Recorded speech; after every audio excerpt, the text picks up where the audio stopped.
Hey everyone, how's everyone doing tonight? It is February 26th. This is podcast number 19. We're almost to the big 2-0. Today, joining me is Keith Kennedy, as always, down there below me. And then we also have James O'Hagan from the many things he does, the Esports Academy podcast. Also, Academy of the Esports. Academy of Oh my Esports. god. You're right. Academy of That's Esports. all right.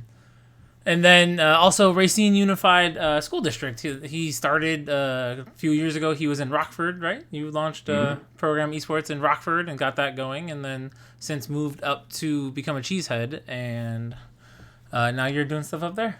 Go Pack. Don't call me a cheesehead. First thing I did when I moved into Wisconsin, what does a Bears fan do who moves into Wisconsin? Hide themselves. I You buy everything Bears. It's the exact opposite. my license plate says Ditka. So Nice. All right. yeah. So Now- I'm very now much a I- Bears fan. I am Chicago area born and raised, and I am a Packers fan. Oh my How god. does that happen? My mom is from Green Bay. Oh, that's right. Now, Cubs or White Sox? Cubs. What the? How are you? He's a on the Sox right fan? There's side. like 20 of you. This conversation is quickly becoming a confrontation. Okay, can we agree on the Hawks? Oh, the Hawks, yeah. Blackhawks, absolutely. Okay. Yeah. All right. Well, now that we got that all the way, let's see how great this whole podcast is going to be. This should be This will be interesting. fun. This is relaxing. Yeah. This is just chatting. We're talking about stuff. Yeah, so if you guys don't know, like I've been talking to James for years now. 5 years ago we started a dialogue, although we haven't talked much lately. But I think it was one of my Well, first it's- tournaments. Well, to go back, I mean, the Rockford program. So Kurt Melcher announced the scholarships. It's kind of a funny story. Kurt Melcher, who headed up Robert Morris University's program, announced scholarships for esports. And the way that I was kind of brought into this was right place, right time. It was a conversation in the hallway with an assistant superintendent from Rockford named Matt Osberg. And Matt says, "Hey, I saw this whole thing about scholarships for esports. Can we do something like that?" And it was like, that was all I needed. Yeah. Like, yes, I can do this. And that was late 2014. Okay. So we started doing all the planning work, and what was really great about all that was it seemed everybody was on the same page. It was surprisingly easy to pitch the idea, sell the idea. The position that I was in with central office, I was an administrator. I was director of instructional technology, and I had really good working relationships with people on the floor. So, in fact, the athletic director, whose office was next door to mine, he was always looking for ways to increase student engagement and activities. Matt Parker always said he sees himself more as an activities director than an athletic director. And so he was always looking for things to get kids involved with. And this was just another way that we could engage kids who were not usually participating in extracurricular activities. And so it came together very quickly. I think we started planning in 2014 and we launched in April 2015. And so that was there was a lot of mistakes made. I wouldn't plan it the way we did it before, but knowing what I know now, but it was really a group effort to make it come together, and it was really successful, I think, to start at least. Yeah, that's awesome. Well, for those who don't know what you actually do, I mean, I've known you and your work for years now. I'm going to explain what you're actually up to now. Oh, so you want to know my full-time job on top of my full-time job? So. Wait, you forgot one, I think. There's one more up there. Yes. Well, that's true. So my official title is I'm the Director of Digital and Virtual Learning for the Racine Unified School District. So I oversee all our virtual learning programs in the district. I oversee all our credit recovery programs. I also oversee all our libraries in our school district. On top of that, I'm also now an online mentor teacher for our online students. So we have about 50 full-time online learners in the Racine Unified School District, and I'm their mentor. So I'm not actually a content teacher. I'm the person that they come to who, when I do weekly check-ins with them, check their grades, make sure they're staying on pace. And then I am also the esports czar, if you will, for the district, because our athletic director doesn't know what to do with esports. He's brand new to the district, actually, and it was kind of like I presented him the idea, and he was like, obviously, I don't think he had really nice guy, but I don't think he had realized what esports was. Yeah, most and of them so it's kind of like, okay, go ahead and just keep doing what you're doing. And I was, of course, thankful to do that. Yeah.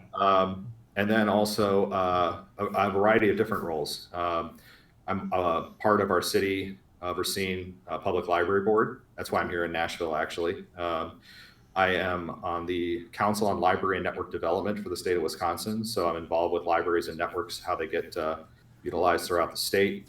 Working on my PhD in instructional technology at NIU in my dissertation phase right now, actually. I have been for a few years. And writing a book and live in Racine, Wisconsin. So I've got a lot of things going on. On top of, I guess, yes, forgot also one of the founding board members of the Wisconsin High School Esports Association, very involved with the National Association for Coaches, Esports Coaches, NACAD. I can't remember what the acronym means right now. And actually, I'll be speaking there in a few weeks. I'll say that's coming up too, right? In Iowa. Yeah. And so there's a lot of things. There's a lot of things on my plate, I guess, when you start to lay it all out there. James, do you actually sleep?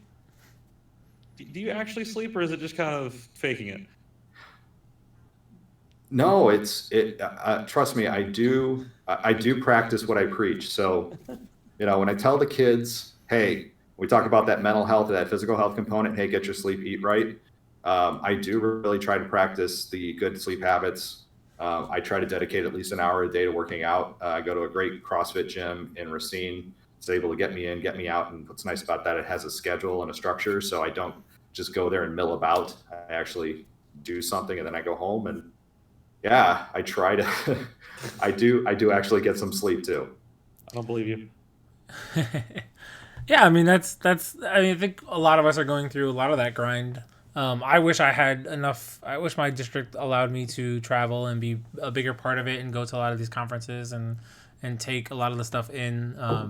We just had a big meeting at the Chicago Mercantile Exchange last week where NASEF came to present to some bigwigs in Chicago, and I actually was able to attend that meeting, which was really awesome. And then we actually are in the middle of working with somebody that you know and you met officially down at Route 66, John McCarthy. He met you at Route 66, and he had written some resources for esports, an esports class. Sorry, you're breaking up a little bit there. I don't know if that was coming through clearly, but yeah, I know that I knew about the reason why I'm able to have so much flexibility. I know that for some, they're probably saying, how does he get to do all these things?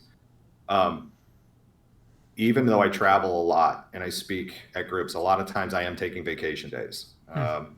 So it's not like as an administrator, I don't get the regular school. I don't operate like on a teacher's schedule. I work year round.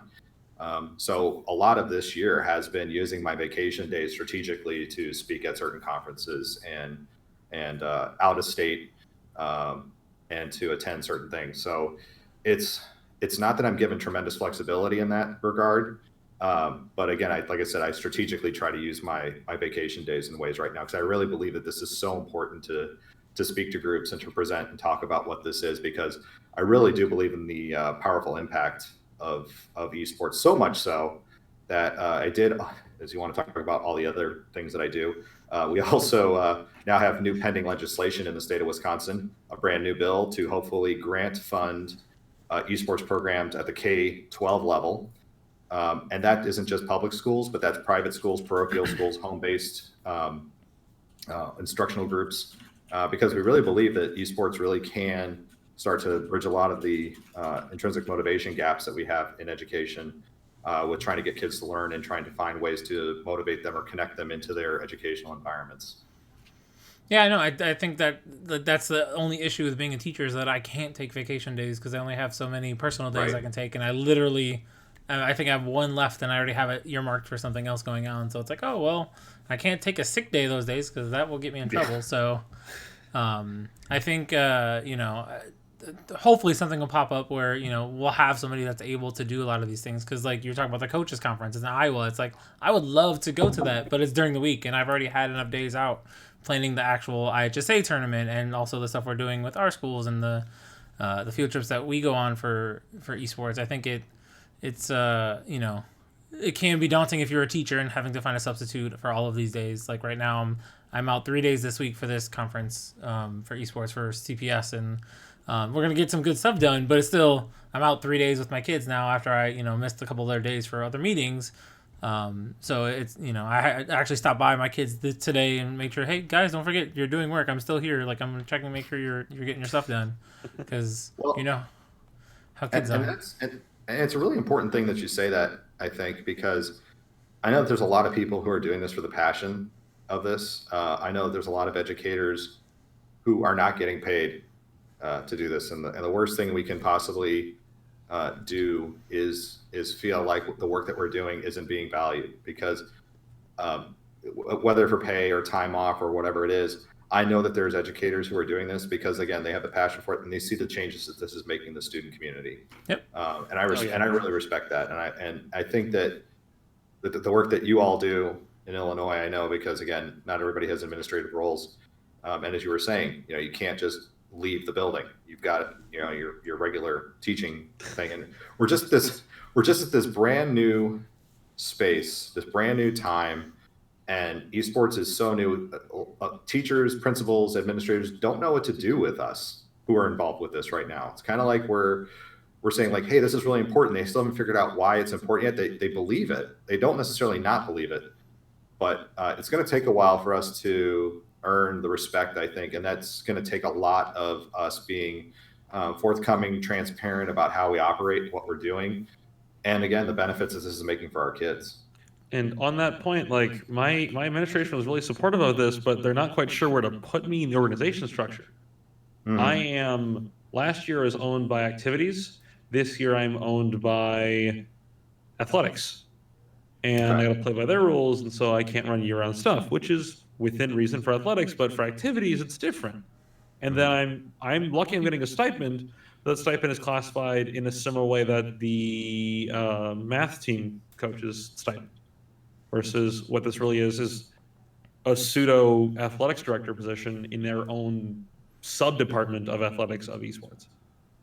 And you're doing this again. It's funny you say you can't run it year round, and yet you're not coaching one game. Right. No. You're the esports coach, if you will, but you're doing how many different games? I did League, Overwatch, and Rocket League this year. Okay, so imagine, go to your athletic director and say, hey, just so you know, I'm not only coaching football, but I'm also coaching basketball and wrestling at the same time. And one thing I'm appreciative of is my athletics director helped me take a step back and going, hey, maybe you don't do these 10 billion things. Because like Todd's had to do with me for this year, didn't tell me to stop. We learned. And my AD had told me to stop because I wanted to have my Overwatch guys playing NASIF immediately, and I'm the only coach. Most schools that run programs with NASIF and IHSEA tend to have more than one person on staff, and I'm really the only coach here. So I've had to take a step back and go, man, I need to teach still. Mm-hmm. I just have to make sure I get a paycheck every week. Yeah. I can't really live here otherwise. I can't live on the coaching stipend. Yeah. But it's funny that there's people, let's look at, and of course, looking at been over 100 years developing.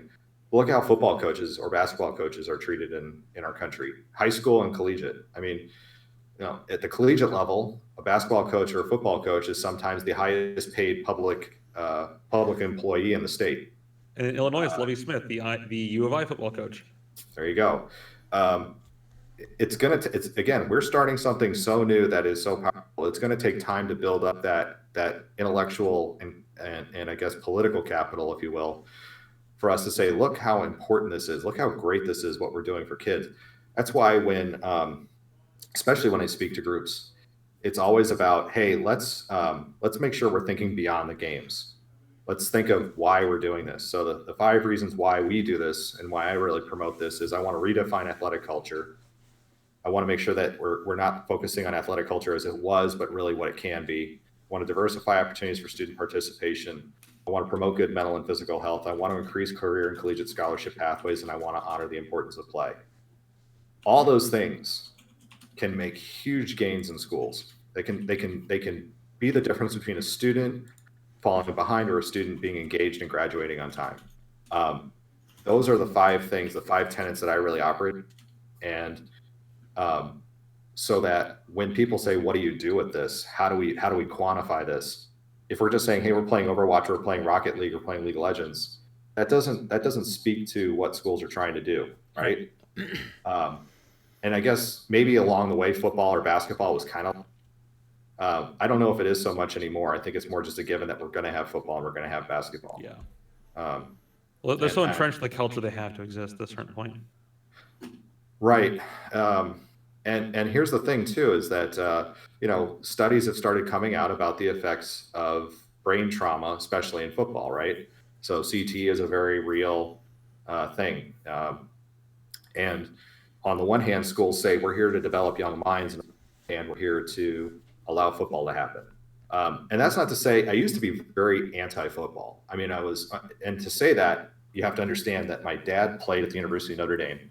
And my grandfather played for the New York Giants, and football was kind of like it was kind of like a big culture thing in my family. If you've ever seen me in person, I'm 6'2", 260. In high school, I was 6'2", 300. What does a 300-pound, 6'2" kid do? They play football. I hate running, so I'm not playing soccer. Same. And it's very easy to pigeonhole a kid like that into a football. And I know that for some kids, that football is that thing that gets them to come to school every day. So we have to, I think at some point there's going to be some kind of a compromise that's made with how football and high schools go together. And the model that I keep coming back to, because we already have Pop Warner and widgets and Pee-wees and things like that at young grade levels. Why can't there just be a model of football like they have in Europe with soccer, where nothing is done through the schools, it's all a private club, and you just have the private clubs operate, and it's taken out of the hands of the schools. I don't know why aren't all sports done through club and nothing's done through school? Yeah, pretty much in the European model. Yeah, we're kind of unique in that sense on the world stage. Yeah. And to go back to what we were talking about before, not to sidetrack, but we were talking about stipends and things like that. And when I present to even the people within CPS, I let them know, we're not just a coach of this minor little thing. We're running 60, 70 student operation with multiple teams, multiple schedules and all that. When I go out, I broke down my hours of how much time I spend with my team and practicing, and said, well, I do about 400 hours or 500 hours in a semester, but we can't really bill for that because no other coach gets that many hours as a stipend. So let's tail back. We're just going to take the same thing that the track coach takes and the football coach takes, because we work longer and harder than most of them. And I mean, depending on how they split it up, they could possibly offer us a different stipend, but we literally are mini athletic directors or activity directors, depending on how you want to do it. And sometimes, depending on what school you're at, we might have more kids participate in our club, in our teams, than they do on all of the sports put together. And so I think if you run it right, it definitely can lead that way, and you can lead that to many more options. I know Coach McGee from Springfield, he said he had a couple hundred try out for his team, because he's a unified Springfield district into one team. So he had a couple hundred try out. I had 40, but it's also a school of 1,500, and I'm doing a very select number of games. And the more we expand, the more this turns into, oh, hey, you're part of the esports team, oh, hey, we're all part of it. Because everyone's going to have something involved, and the only kids I've had to remove, because I don't really do cuts, give them I try. The only kids I remove are the ones where I'm like, you are in 3 sports, you literally can't show up. I appreciate the time, but we can't make this work. Right. And I take the approach because I was a kid who was in band. I started playing the baritone in 7th grade, switched to the tuba in high school. And then I went to Purdue University and was in the marching band at Purdue. And I was always of the mindset, let's add chairs. Dr. Chris Haskell at Boise State, which is very interesting podcast interview I did with him. You would think what's his background? He was actually a music director. He was a band director. He's a music teacher. And he follows the same philosophy of let's add chairs. Let's give something for everybody. There's always going to be that kid who may not be the best player, in something, but they really want to be here. Okay, well, let's give them the triangle to play or something else. And with esports, what we're hopefully doing is, again, we have kids who are shoutcasting. We have kids who are doing the data analysis. We have kids who are doing social media. We have kids who are our press secretaries who are working with our press, trying to find all those different things that we can do. Yeah, I mean that's the whole idea behind like everything that we're doing is we want to have students create as much of this as possible, or at least have them fill in as much as possible. That way they get that experience to take with them when they go to college or when they go into the real world and workforce, where they have know what it's like to work under deadlines and be artistic, but also have criteria you have to fit for someone and a client and whatnot. So I think it's really important that we give that experience to them here, because that's, if we're not, then we're really doing a disservice, because we have this opportunity with this wide open platform to do just about everything. And I'm trying to get a lot of my kids involved, and I have I had exactly enough for the teams I need for Overwatch and Rocket League, but I had a bunch of extras for Overwatch. And so I decided to just say, hey, JV guys, I'll have a day for just JV. You guys can all come in the lab and hang out. And still, it's a club aspect for some of my JV subs who probably aren't going to get to start in the game anytime soon, but it's a place for them to be. Right. To get involved. Just want to look at chat here for a little bit, because we've been getting a few questions in here. Say hey to Garvey. Sure. Everyone be careful. The police are here, so watch what you say. If you guys don't know Garvey, he's in charge of Twitch Student. Hey Garvey, I know him. Yeah, I've talked to him a couple times already. Great guy. Yes. So yes, we do have Twitch staff in the chat, so be careful what you say. Oh no, I won't be careful. He knows I won't be careful. Oh great. He knows I'll just say whatever I want. Great. Oh wait, the stream's gone, guys. I don't know what happened. Hey, real quick though, because I know that you both said you're coaches, but you're also running an association, and I'm sure that runs completely smoothly, and you never have controversies with with somebody taunting or somebody doing something they shouldn't do in the rules. Or I'm sure all of your coaches are very nice and polite and respectful when they contact you with issues or problems, right? Sometimes. We have someone on our staff, Amy Whitlock, who is our designated problem solver in a certain way. We call her HR department. She handles things. She also goes by No Chill Whitlock. Well, I mean, I think it's important to shed light onto that, because I know that I've talked to a lot of people who are starting their own students, and you start with the most altruistic, idealistic thoughts about how you want to do this. But it's amazing to see who wants the title and who wants to do the work. And those of you who are stepping into this whole thing with associations, again, as a member of the Wisconsin High School Esports Association, one of the founding members, I'm on the advisory board right now. And it's one of those things that you really have to love what you're doing. This is not going to be easy. This is a lot of work. It's a lot of fixing on the fly. It's a lot of, okay, we didn't think of this rule or anything else. Are you all finding that as well too on your end in Illinois? And I think I can speak on this with me this year. I hopped on IHSEA staff last year because they wouldn't leave. I joined with, I casted an event with one of the members. I'm like, hey, can I be staff? So I was first year teacher doing that. And then this year I ran the Rocket League series of the state and basically pulled my rules from the professional Rocket League scene. But then I didn't realize a lot of things that are more school specific in there is in match rescheduling, because kids have other things to do. And I was pulling, and so I had to make a lot of rules changes and things for people who aren't quite as familiar with the game, because professional Rocket League assumes they all know how the game works. But with high school, a lot of coaches are just saying, hey, we have kids who want to do it, let's do it. So I had to make rule changes and updates about every week. One of the biggest ones that I didn't realize, because I don't play a ton of Rocket League competitively, is you can turn off custom colors. There's some issues with some conflicting custom colors where they be kind of close, so it look really similar and hard to tell apart. And so I had to put a thing in the rules about you can turn off custom colors in your own settings. So while they would have custom colors for them, you would see just defaults. Okay.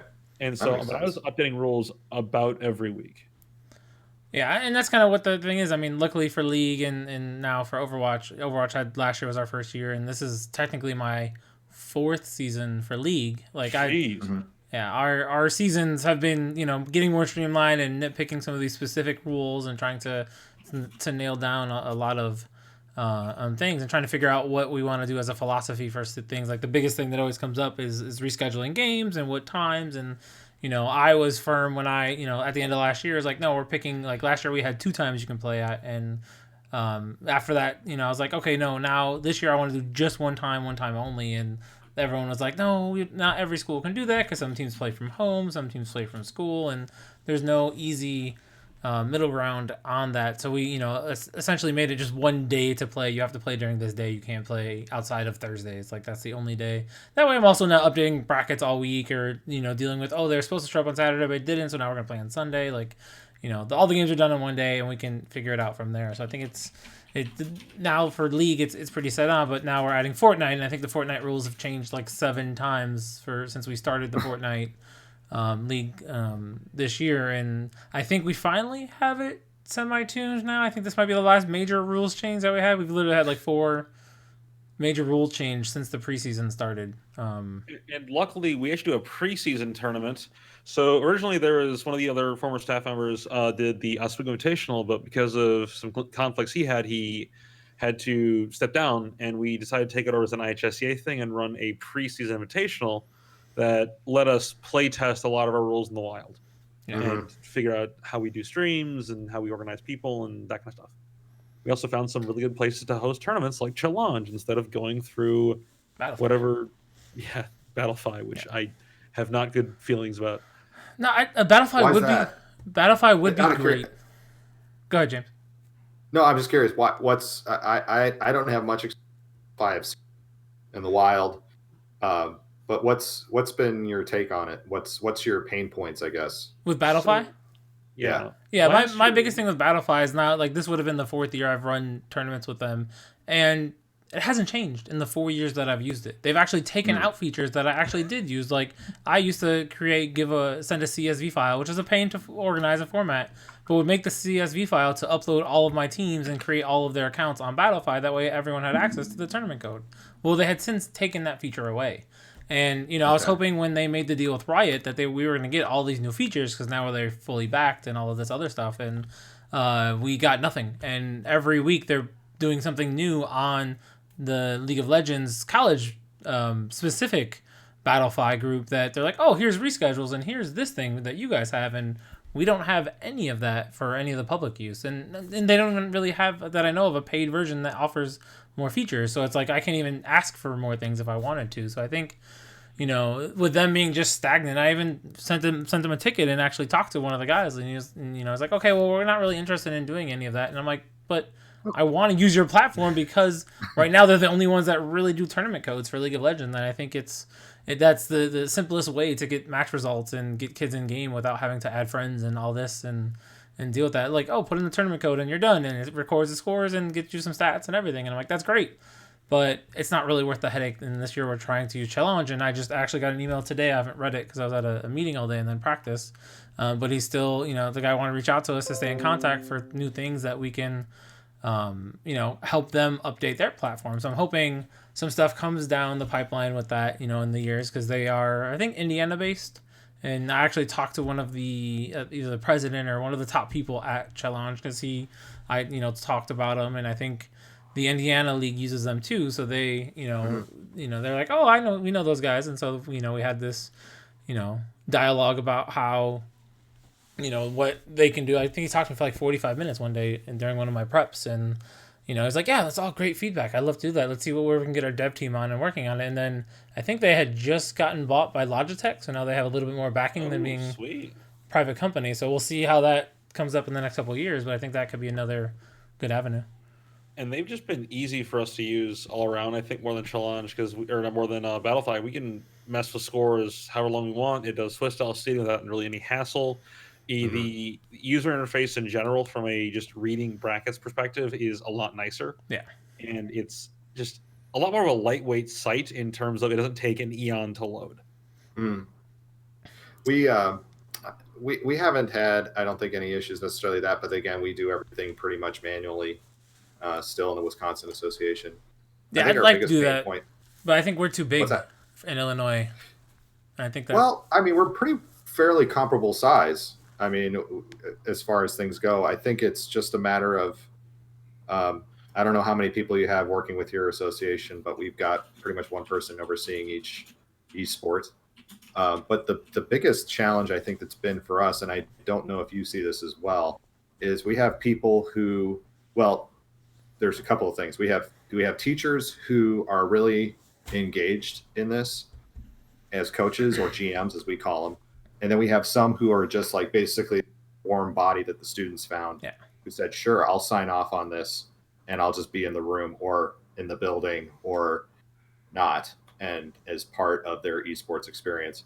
And I think what it's created is this really odd thing where we have some esports people, teams, schools that see esports as a competitive, and some who are treating it as a very casual. Yeah. And it's like this really weird thing that goes back and forth. And I've got to say that one of my general managers, who is a fantastic general manager, his name's Travis Witt. And the reason why I love Travis so much is because he's also one of the football coaches at Park High School. And Travis, to his humor, when we were getting to the end of his football season, I said, "Hey, are you guys going to make the playoffs?" And he looked at me and goes, "God, I hope we don't," because he wanted to get back to coaching Overwatch. But his perspective, I think, is very good to have. Having somebody who comes from a competitive coaching background, where it's like the culture is already like, "Hey, this is the time that the game takes place. You play it or you don't." Reschedulings can happen, but like, for example, one of our schools was supposed to play Union Grove, and a student was in a car accident from Union Grove. Now, student was fine; they were rear-ended. Okay, no trip to the hospital or anything, but the student still went home. Union Grove contacted us and said, "Hey, can we reschedule because we don't have our captain? He was not able to come to school today because he was in a car accident." After, again, verifying that he was fine, there was no trip to the hospital, he wasn't injured or anything, Travis very quickly said, "Hey, if it was a football game and we were playing them in football that Friday night, guess what? The game still happens, and they put in their backup quarterback."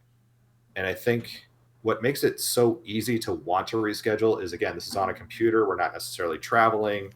Our start times can vary so a little bit. I think a lot of people need to start realizing that in order for this to really work, in order for us we have to treat this seriously. As much as it's fun, because it should be tremendous fun. But there also needs for our students to be these expectations of, to be early is to be on time is to be late is to be left behind. Or here's our rules. The rule is very clear. We need to follow the rule. If the rule is broken, we have to have the consequences. We have to start to really be more serious about this across the board. And that goes to even as we start to plan this year, or going into next year, the Wisconsin High School Association, we're going to have our coaches clinics running in July. We're not waiting until a couple weeks before school. We're trying to give them 6 weeks lead time. So the messaging can be, how are you setting up your practice schedule? Oh, by the way, start talking to IT now, not the day before your match and saying, "Hey, we need to have our firewall ports opened up." We actually had an issue with that in the state. St. Pete Academy had to forfeit their first 2 weeks of matches because they couldn't get Overwatch on their computers. Yeah. I mean, if you're going to have an esports team, there should be more than, the planning should be more than, yes, we're going to do this, how to get the games on the computers later. Yeah.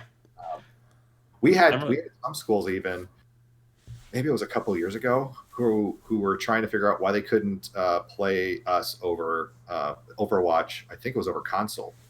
Like we can't add them as friends. Yeah, well, and they don't. Well, they don't know. It's okay. I mean, we laugh now, but that's because we're in this. We have to realize that the thing that we take because we're in it and we're in it every day, for us is really fragile. It is so fragile. It is something that when somebody has a bad day with this or a bad experience, they're going to walk away. And it could be an entire school. It could be an administrator doesn't like one of the games that we play because it wasn't messaged. It happened in Burlington. Burlington, Wisconsin school board found out about Overwatch and pulled the plug. They said, "No, wait, we didn't know this was going on. It's a third person shooter. We didn't condone this." Right. There was no messaging. The messaging has to be clear about what's happening around esports. You have to have your plan in place and be messaging that to your administration and your school board. And again, we have to start taking this more seriously, because again, this could go away in just a second. That's the blink, right? When Playversus announced Fortnite, and I tweeted out, I said, you know what I love about this is that they're pushing the needle. They're forcing the needle to be pushed by announcing this. But what else did they do? They directly contacted students, right or wrong. They directly contacted students without their state association, even knowing this announcement was coming. And what happened? The state of Kentucky and the state of Georgia sent letters to all their members saying, we are reconsidering our entire involvement in this whole thing. It was very serious. I mean, it was very serious. Yeah. And I don't want to gloss over that, because that kind of stuff can take us all down if we're not careful. That kind of messaging can take us all down. Last year, Naperville North dealt with this directly after I think it was right before they went to the state finals and ended up winning the state championship.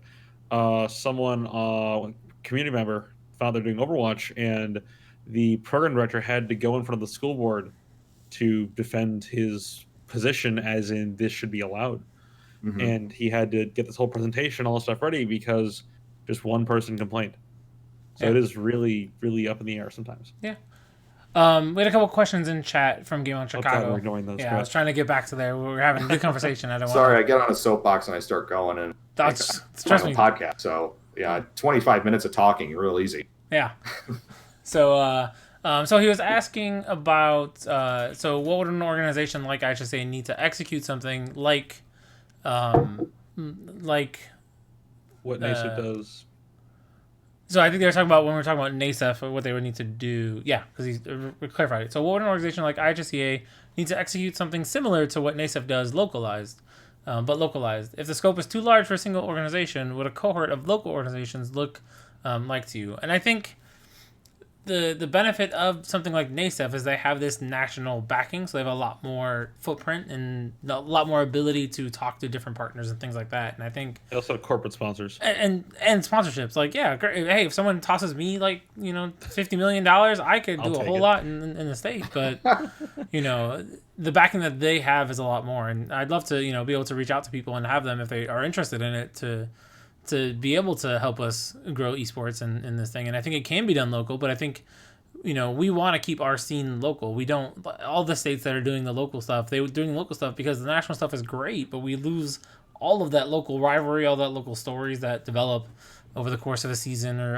over the course of a year, and all those relationships, when we log into our NASEF games, like, yeah, who we're playing? Oh, I don't know. We looked them up on OPGG and that's who we're playing, and that's as far as they get with the kids. Like, sometimes they actually have extra conversations, and we played the first week. We played a team that was barely level 30 that barely played. I think we won like 52-1, and my kids were very professional about it. They didn't try to cheese too much. The kids were literally just walking into them like, we didn't want to kill them, but we had no other choice, and so we could not do it. We have to show play the game the right way, and but it's just like that was as far as that conversation went. Whereas if that was against another school, another team, and they're in this community, they'd be like, oh, hey, let's play again. Hey, can you guys show me how you do this? Or if they watch the streams and the games, like, oh my god, your Braum is amazing. How do you can you give me some tips? And we've had relationships between kids that were able to do that, and I think that's kind of what we want to do with this local thing. But we do want to expand and do want to do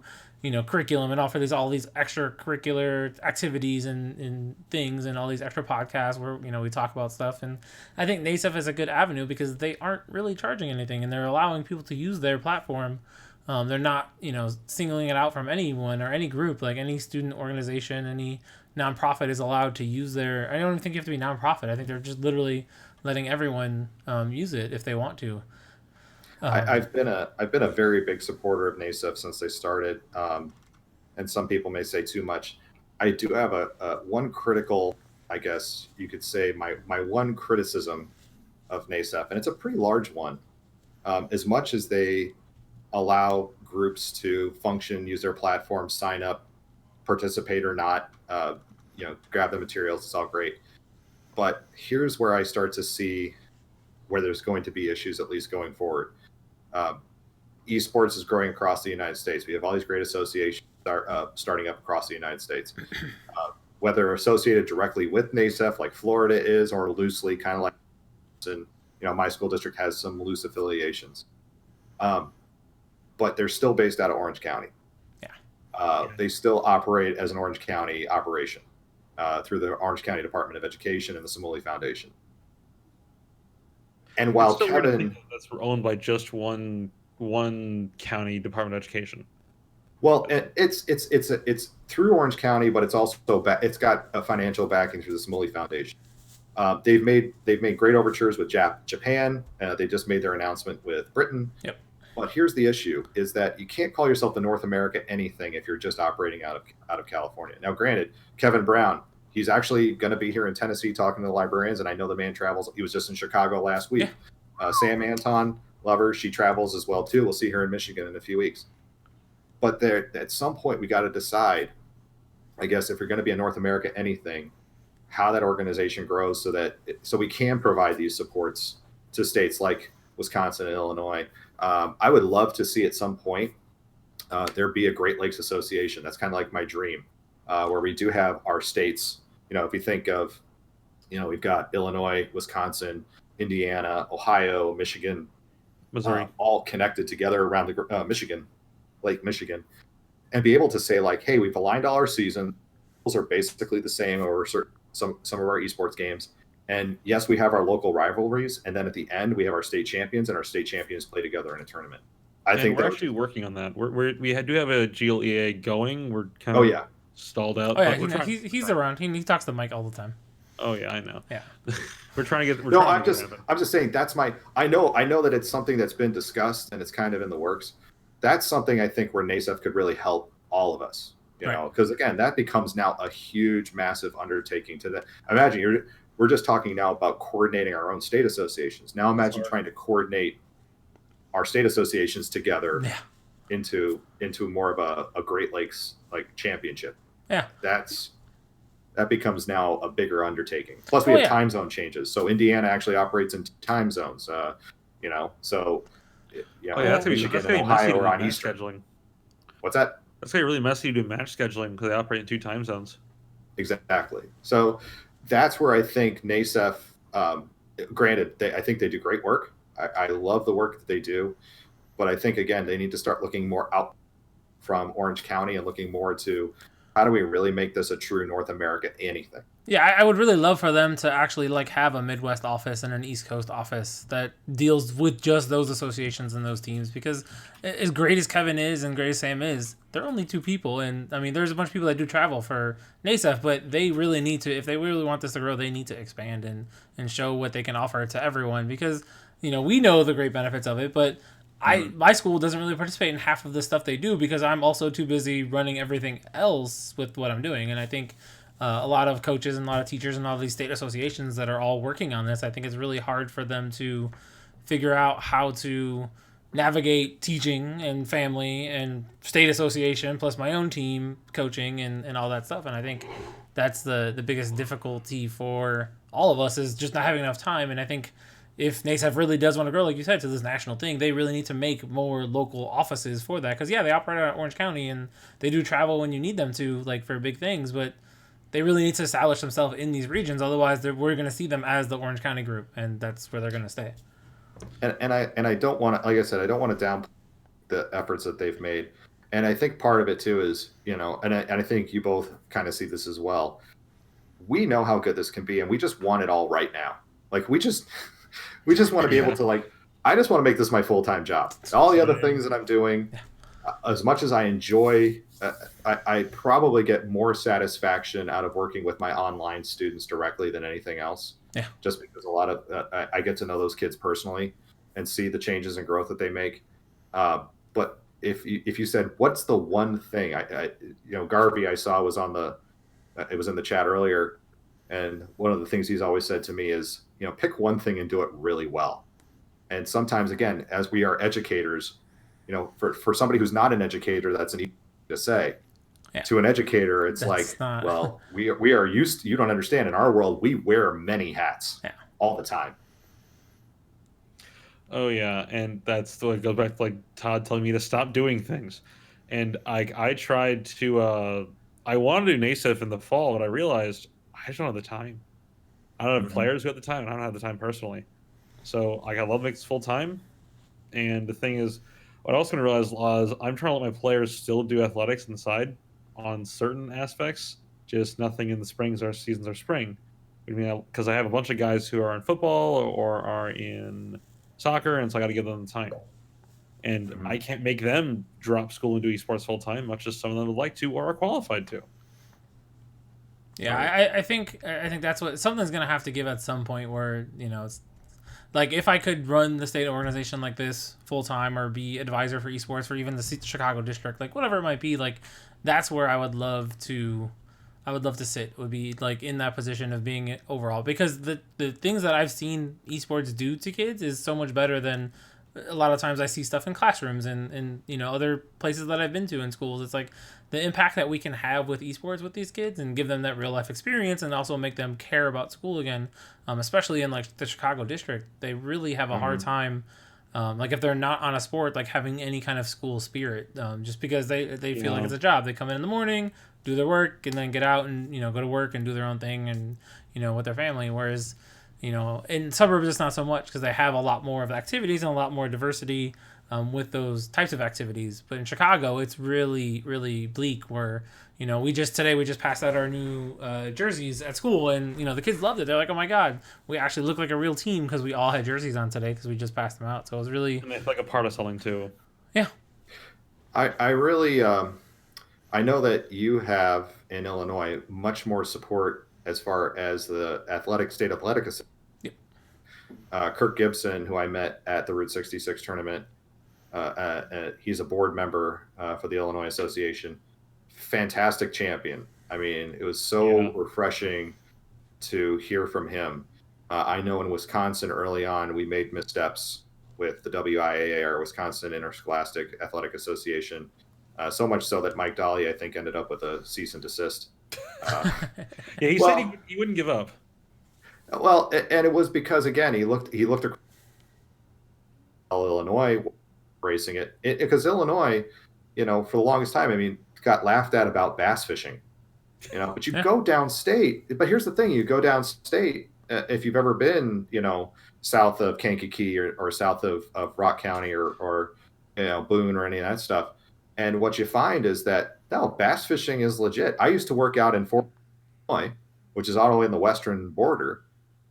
Bass fishing would, of course, have been loved. I mean, I remember the first day of hunting season and Oh how the God. school operated that day. We Yeah. got a bass fishing team here, and we're not quite country enough to take the first day of hunting season off, but I know some schools just outside of us that do.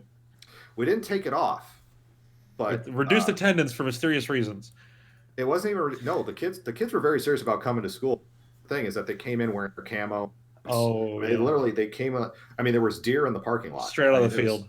Oh yeah. I mean, for a kid who grew up in the San Francisco area and lived in New York, I mean, it wasn't so much shocking, but I guess it was like a eye opener. Just go, wow, people actually live like that, and our esports is something that we have kids who are living like that already every day. They just weren't doing it in constructive ways. They were just playing the games. They were self-building their communities. They were self-organizing. And we have this, and Illinois has really said, in the end, speaking to Kurt, they're going to take this and make this legit. They're going to make this, they're going to grow this, and you're going to have supports that right now in Wisconsin we don't have access to. To have WIA supports, maybe a blessing, maybe a burden. I don't know how it's going to be with Illinois. Maybe a thing, maybe a burden. Um, because right now I know that we have tremendous flexibility and freedom in how we want to operate in Wisconsin. So, do we want to have WIA support? I don't know, and I don't know. I don't know what the feelings or senses that you have about Illinois yet. yeah. I mean, I'm one of the people that is talking to Kurt on a monthly basis or even weekly, depending on if I have questions for him. I'm on the advisory committee, me and Amy as well, and a bunch of other coaches, and I know Broner from Rockford Guilford. He's also on the board too. So I yelled at him to Oh, get you him here. We'll checked see if he Pittner? does. yeah, Pittner. Yeah, I know him by his online name more than anything because that's usually where I talk Okay. to him. Same. Yeah. Yeah, so Pittner's on it, and so they're listening to us and they want to get our feedback, and we're the ones that are coming up with what it is. And he's saying, okay, well, this is how this would work in our activities and things like that. So yeah, he's the one working through us to get all of this stuff done, and we love it because we want that support and we want it to be official and we want it to grow because in Illinois we do have that base and we do have the schools that want to do it. They just don't know how, and if we can set that up through that organization, that's one more way that we can get esports growing even faster in Illinois. And one thing I really like, just being part of the IHSEA and coming in last year as an outsider, was really just the passion that everyone here has for it and stuff that we want to get this off the ground as fast as possible. But all the staff is also realistic about what can be accomplished, because we're not going to set this lofty goal. Every school in Illinois has an esports team, because really a lot of schools can't support that. And we just want to provide the opportunity for any school that does have that. I really wish, though, that, I think about the schools that need this the most. Think of, I used to work on the south suburbs of Chicago. So I worked at Lansing. So I was in Lansing, Linwood area, Burr Ridge, and Palos Heights. And when I think of those areas, and the opportunity that esports now allows with the potential of $100 million in scholarships by the year 2023, there's a lot of communities where kids are already playing video games that I really wish esports was more of it's not a question anymore of us having or should we do it. It's a question of how are we going to do it. Yeah. I think that the engagement opportunities that are there for a school that says, well, we don't have the money for that. I counter with the idea of, what if I could help you graduate an additional 20 to 25 kids every year? What does that look like to you as far as your, completion rates or how much you're spending on recidivism, anything like that? I mean, it would be, I want to have esports available even in like our juvenile detention centers. Giving kids the opportunity to begin to rebuild in a way that allows them to re-enter and have an activity that they can go to that is going to be supportive and safe and teach them how to live and operate in a community, develop new connections with kids.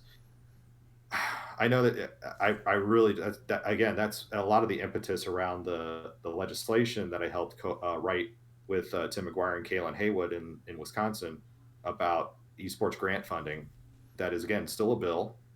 Will it, to speak frankly, it's going to have a hard time even getting a hearing. There's going to have to be probably public hearings around the state in order to get it to happen. But I really believe in this bill because it doesn't just give money to public schools to start their esports programs. I really believe it should be private, parochial, home school-based associations. All of them need to be able to give these kids a good opportunity to have esports available to them, because, again, the intrinsically motivating aspect around gaming and gameplay, it's just a matter of tapping into it and doing it responsibly, not just a rush to implementation, say, oh God, we gotta have esports, but really thinking about what impacts can we make with kids with this. Yeah, and I think I think it's really important because everyone knows that coaches knows that kid that is raising their grades because of esports. I mean, I have one of those kids on my team. He's like, I think I'm gonna quit the league team, and I'm like, no, you're not, because if you quit league team, then who's watching you and watching what you do at school? Right. One of my biggest success and I'm like, stories that's why I'm later not letting you quit, because if I let you quit, then I can't keep an eye on you, and I know you can do better. Because one of my biggest success stories from last year is I had two of my players in class who were average-ish students who've stepped it up, and now it's their senior year. They're captain of the Overwatch team, and they're pulling really good grades. Yeah, because they care. Yeah, and I've had kids, as we're talking about, what feedback do we get from our students? We call them scholar gamers in Racine. And the qualitative feedback that I get from kids is that this isn't about the game that they play or the computer that it is about the community that they're developing. And it's amazing to see not only how they operate face to face, but again, we have the unique opportunity in Racine that we have a space called Not Your Parents' Basement, and where all 5 of our high school teams come together and play together and practice. And it's great to see kids that are making those connections across schools. And even we see it in our own Discord server, where our Discord server for RUSD is set up a lot like Hogwarts, where the schools have their own. Well, the schools each have their own channel, And then we have the general area where everybody comes. Um, I think the funniest story out of the Discord, because again, it's teaching kids what's appropriate and what's not. Oh boy. Well, and here's the funny thing is that the kids really were messaging me about, we really want to have a meme channel. Oh God. Oh God. You got that messages too. We had a meme channel for a while.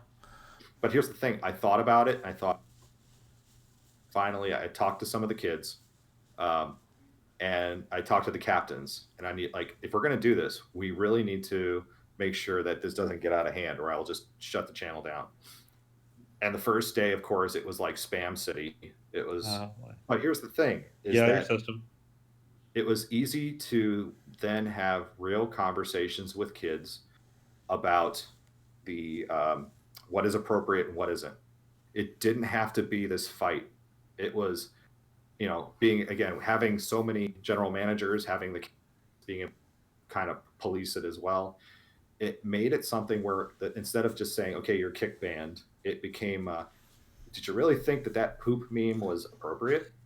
Or something as innocuous to some as, hey, you're posting a religious theme in the meme.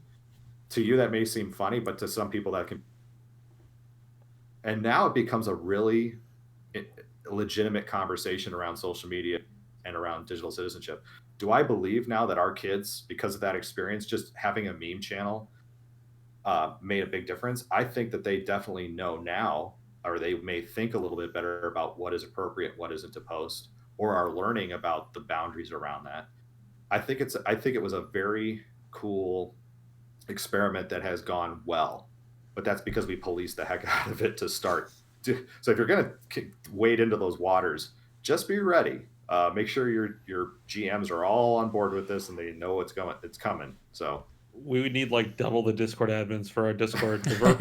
We're well over 1,000 students now, Todd, right? Or 1,000 users. Technically, we have, I believe it was last time I checked, it was like 1,200 members in our Discord, and about 600 to 700 are actually verified. Okay. And we clamped down this year the verification process, where we actually require students to post their post like in their sign up document. They have to use real name, they have to use real name in the Discord, and they have to put a picture of their school ID card next to their Discord. Oh, because that way we can directly tie someone being stupid in chat to where they're from and who we can contact. Right, that's Isaac L. from this school. Coach, yes. Can you talk to him about this? And that way we can have those real conversations and not be like, oh, that's the murder killer 122, which I think he's from this school, but I don't know. So we, Like a couple of the kids last year who worked with me a lot for graphics and stuff, I only know their usernames. Yeah. I know Flynn from Conan. That's it. Right. Well, and that's kind of what we wanted to do with the real names, too, so that you actually talk to the kids using their real names and not in-game names. And that's why I only know Broner by Broner and not, I never think of him as Jeff, because every time I see him as Broner, I never change his nickname anywhere. And I thought his last name actually was Bruner, I'm not going to lie. Well, and it's helped us, too, because now we've got kids who have reached out to general managers in off hours to talk about other things that are going on in their lives, other issues that have come up. I think it's important to have those channels open of communication. And again, our Discord that I'm talking about is just our Racine unit. So we've got about 200 kids in there, which makes it a heck of a lot easier to manage. That's a lot easier, yeah. Yeah. Plus, like I said, we have 10 general managers, including and myself, so that's 11. And then general we also manager, have in your sense, means coach? Yes. Okay. Yeah. Main coach for a school, essentially. And then we also have our NYPB staff, so not your staff is also in there as well, too. Because our kids have developed relationships in the community with them. They're business owners, and they go down there on weekends. And it's, we talk about it takes a village, if you want to make fun of that or not. In this case, you really do see just how much of a village you need sometimes to support kids who do have issues connecting with others, or maybe don't feel comfortable talking to teachers directly, but find that messaging through Discord is a comfortable way to do it. I had a young man, I won't go too much on the story other than to say back in October, he reached out to me in crisis, and we were able to get him help that day. And it was something that if we didn't have this, if it was still operating via email, I don't know if he would have reached out or who he would have reached out to, but I know it made a big difference in one child's life. Yeah. And this is a really unique aspect of just being an educator. This happens more often than I'd like it to in education. Yeah. So. And yeah, definitely, we're Game on Chicago was talking about how we can centralize location and things like that. It's like that's definitely something that many schools are looking to. I mean, we just had it last week last week where you guys played your Overwatch game together, right? That was last week, Keith. Yeah, no, a couple weeks ago. Yeah, so was it 2 weeks ago? Yeah. So yeah, it was 2. That's right. Yeah, Springfield unified into one big team, and me not being local to the area, I didn't know that Springfield and Glenwood hate each other. So we so we decided to, because the Springfield coach actually is one of the other admins, and we eventually just went, hey, you know what? Let's just do this in person. I have a 15 computer lab. Let's do this. Mm-hmm. And so we made this whole big deal of it. Their guys were there from like 3 to 7, and we had this big event. We were in the state stream, and it built tons of community. We made the kids mix, because we also, I bought pizza and stuff. We made the kids mix during that time to talk to each other, and I think some of them were joking around, laughing, and if we had time, I think the kids were trying to do a 1v1 turn or something. So it's developing that sense of community through just esports and hosting it in person, because in person really changes how esports works. My guys are totally different when we have to play online, like today, because we canceled school again, versus if we play in person in our lab. I do miss those days of living in the country and drifting snow, and the buses can't get through, even though it had snowed like 3 days before. Well, for us, we had the opening match of the season. School was canceled, after school activities were canceled. And so I'm like, okay, all you have computers at home anyway. Sure, just go home, play the game. And then today we also had school canceled entirely. So we were like, okay, let's play the games from home. Oh, wait, one of my guys is gone. I got to bring a JV guy up. Oh, wait, JV's not missing a player who can't play from home. Oh, crap, we got to reschedule and all that stuff. So having a lab means we just show up. Right. And I love that. I'm so thankful my district purchased this and made this happen. But man, oh man, I don't miss the olden days of playing online, because the kids are totally different in person. Let me ask you both something. What is, I guess, one thing that you're not doing right now with your esports programs that you really want to implement, or need help to implement, or would like to do? I'll go first, I guess. Sure. Student content creators. I don't have the time. I can't manage all of it. And to be quite frank, most of my players don't have the time. But I want to do student content creators. I want to cast our match. We have a Twitch channel. We made it last year. Barely used it because I'm coaching during these games. Right. I'm not going to sit there and cast and also coach. And so the simple matter of fact is, I just want students to put out content and make something happen, as opposed to just playing the game. And if I had more students or I had more people, I would make that happen. Yeah, I think that's the biggest thing that we missed out on this year. We wanted to do it at the beginning of the season, where we had an actual coaches meeting and brought all the coaches from all across Illinois together to talk about, like you guys said, you do your coaches meeting in July, and that's one big thing I want to do next year is right at the beginning of the school year, September, have a big meeting with as many coaches as we can possible in one place. That way we can talk about all of this stuff and what esports really is and how do you implement it and get them all together, because we play our games digitally, we don't ever get to talk to other coaches. So you get us together and we can talk for hours upon hours about what happened here and what we did. And, anytime we get into a call together, it's like, oh yeah, hey, just telling you what happened this week with my kids and all the cool stuff that we're doing. And how did you do that? And, I think that's one thing we have to more establish, this community of coaches, because we all help each other out. And with me being in the position of running the IHSEA, I'm able to reach out to people like, hey, do you want to help us with this? Like, Keith was like, hey,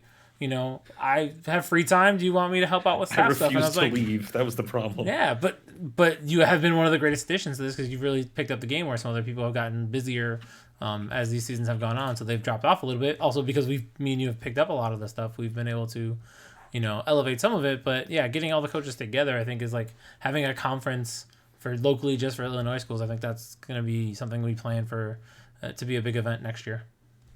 I know that the thing I struggle with the most in all is, and I really, it's something that I don't know if there's really any good way to do it. I have some idea, but the college recruiting aspect. I mean, knowing that there's I've said to people before, I hate the NCAA. Like as an organization, I feel like I'm a Purdue graduate. I feel like the Big Ten could just do its own thing and go off, and form its own competitive league if it wanted to. But the one thing I do admire the NCAA for is that they have a definite recruiting cycle. Like this is when the window opens, this is when you can contact kids, this is when it closes. And I really wish that colleges would kind of, as they start to reach out to kids around esports scholarships, I almost like we need to have some rules, some basic rules. It doesn't necessarily have to be like a contact window, but rather than contacting a child directly, contacting a general manager or coach directly first and say, hey, we're really interested in recruiting this kid. Can you find out if they would be interested? I don't think that happens near enough. That needs to. And the other thing is, I know that I need to do a much better job of working with our social workers and our counselors to educate about what esports is, who is involved with it, and to make sure to ask colleges as they're talking to kids about college opportunity to say, hey, do you have an esports team? Because this kid is really a phenomenal player in X, Y, or Z. So yeah, I feel like that whole college piece is still something that is kind of I guess you could say is a weak part of my wheelhouse. Yeah, we hopefully he has some free time. He was busy doing some stuff recently, but we picked up someone as a staff member who had interest in putting together like this stuff for colleges. And I was like, hey, do you want to actually just become our staff member that is our college liaison, and you are the one that talks to them and they talk to you if they need something from us or are looking for a student or looking for a certain team. That way you can direct them to the right place. And I'm hoping to have that in place before we hit our LAN finals. That way we can kind of develop that relationship so that they know that they can go to him for anything in Illinois for any of our students, and he can reach out to the schools or find the students if that's what we're going to do. Again, there is no policy saying that they can't contact the students, and that's usually how they go about first. And then some of them, the good ones actually ask the coaches and ask, hey, is your parents around? Because, we want to make sure that this is legit and not, I'm just talking to a student. There's other ones that are, hey, I want you on my team. Here, I'm going to give you this scholarship. Come play for me. And then that's the extent of the conversation. And hopefully, they get them from that. But, and with collegiate stuff, I made a point this year. I'm like, I have a lot of really talented Overwatch players, especially. They deserve a spot in a collegiate team. I am doing everything in my power to find them one. And I'm not saying, hey, you pick my kid. I am messaging. I think I sent in early January, pushing somewhere near 60 different DMs to colleges. Just basically every college esports program I could find that was reasonably close to me. Mm-hmm. I messaged, hey, do you want to do a recruiting visit? And so I've had 4 or 5 from great programs, and I've had kids like, I'm actually interested in this. I genuinely want to do this. Sign me up. Here's his business card. And it's just because a lot of these kids don't know these opportunities exist. Yeah. Or they don't think of them as viable opportunities. I mean, 2 of our challenger level players for League of Legends in the past 2 years, they currently, I don't even know if they're actually in college or even participating in any. I know Clam Sparkle got a spot. Yeah, Clam Sparkle's at Purdue, but I was thinking from Jones, Itori, and Robbie Bob. I don't know what they're doing currently. I haven't talked to them in a while, but they're not pursuing League of Legends as a career. I think Robbie Bob was for a while, but then he kind of disappeared for a little bit. So I think it's important that we tell them, like, this is legit. You can go play on the academy team and actually make decent money and possibly grow into that League of Legends player. If you're willing to work at it, but I don't think they see it as a real thing. Although the NA Academy scene is... Hey, but at least there is something that's not the price. Yeah. NA players don't get bumped up to the big league, though. And I know, too, that today Kurt Melcher was talking at the PAX. Well, I guess it's the pre-PAX. There's the collegiate PAX get-together. Yeah. And they think they have... he has some new information about the NCAA and their stances, so... I didn't catch anything more than there was a post about him speaking about what's coming down from the NCAA. So hopefully we'll have some more information on that very soon. That's interesting to hear. I'm wondering how much they're going to do with it and how that's going to work with, especially with, like we talked about earlier, the licensing issues and things like that with different organizations, how NCAA would then pivot and try to do something. I really wish the licensing. Look, I know that there's a lot of exclusive license deals going out right now.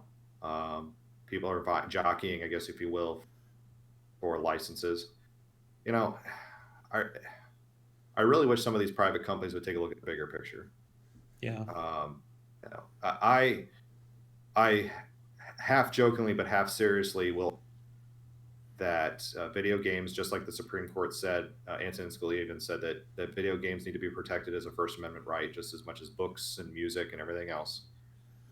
And I think as we're using video games in school, not necessarily strictly for the games, because again, if we stop at the games, then we've missed out on the bigger opportunity. But if we're using the games as an educational tool, just like we use a book or use a movie, I'm going to begin to argue in some cases that their community license extends to fair use. Now, it's probably an argument that would get killed, but if Riot was to come to me and say cease and desist, we're not going to allow you to use that game anymore, I will publicly happily fight that battle, or at least present the argument. Not that I'm daring Riot to do that. So please don't do that. Wait, is any writers in the chat? I don't think so. I think we're okay. But like I said, it's something that I want to work with these groups and say, look, we're going to grow your footprint. These kids love your game. Right. If your game is good, we're going to get them to play it. Yeah.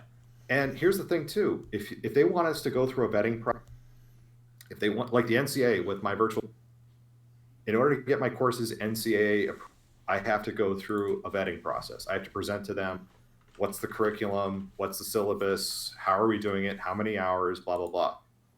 I do that. I get signed off. I have NCAA approved for my virtual learning courses. Why can't I do that with Riot? Why can't I do that with Blizzard? Why can't I do that with anybody? Valve, of course, will just be like, hey, Valve will be like, here, please play our games. Yeah, Dota 2, yes, please, whatever. Of course, nobody plays it, but unless you're Russian. Well, quite honestly, if it came down to it, I would love if I could make the switch, but yeah, I can't.